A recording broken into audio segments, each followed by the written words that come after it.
Hallo julle, vandag gesels ons oor een van die lekkerste dele van kamp. Dis persoonlik my gunsteling deel van kamp en dit is s'mores.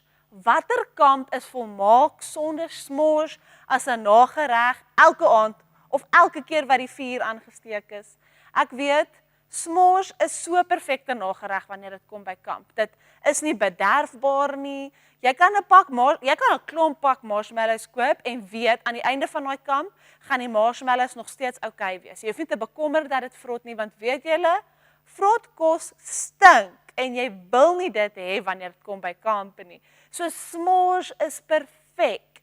Maar dit vat beplanning vir jou en my om te weet dat ons s'mores moet vat, want net nou vergeet jy of die pak koekies, of die sjokolade wat jy tussenin sit, of jy vergeet die Malva lekkers, die marshmallows. Jy kan nie die marshmallows vergeet en dink jy gaan 'n s'more maak nie. Maar eintlik is dit 'n baie groot deel wanneer dit kom by die beplanning van kamp.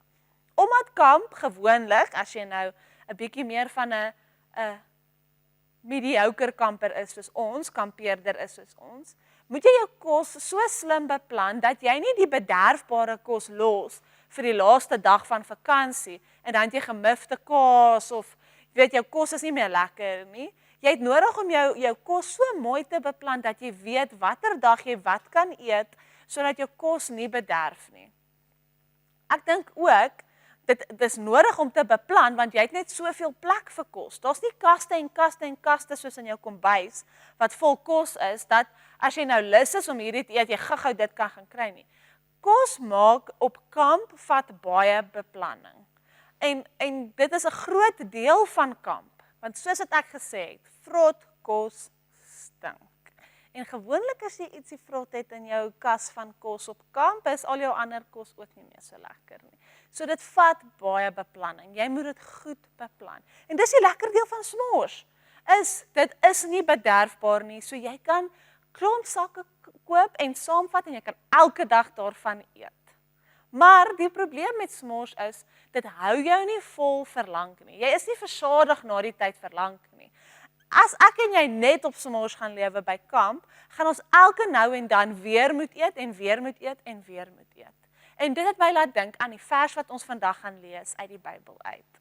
Is Jesus kom en hy sê, moenie kos eet wat jy net nou weer gaan honger maak nie. Eet van die ewige kos wat jou vir altyd vol sal maak. Ek lees vir julle in Johannes 6 vers 25 tot 27. Toe hulle hom oorkant die meer aantref, vra hulle vir hom, Rabbi, wanneer het u hier aangekom? Jesus het hulle geantwoord, ek verseker julle, julle soek my op, nie omdat julle die wondertekens gesien het nie, maar omdat julle van die brode geëet en versadig geword het.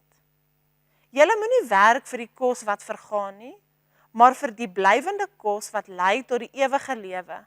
Dit sal ek, die Seun van die mens, aan julle voorsien, want God die Vader het my daartoe bestem. Wie van julle weet wat nagmaal is? Nou wanneer ek en jy nagmaal gebruik, dan eet ons 'n klein stukkie brood en ons drink 'n klein glasie vrugtesap, druiwesap.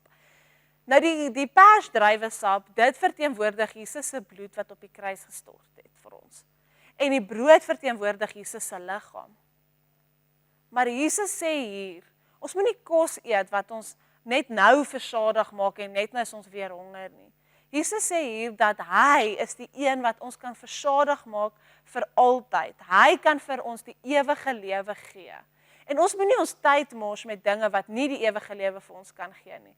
Maar ons moet eerder ons tyd en aandag aan Jesus gee wat vir ons die ewige lewe kan gee. Kom ons bid saam. Vader, ek bid dat ons hierdie week sal tyd maak om eerder versadig te word aan U, as om te konsentreer op die dinge van die wêreld wat ons nie versadig maak nie. Ek bid dit nie in my naam nie, maar in Jesus naam. Amen. Sien julle almal volgende week. Bye.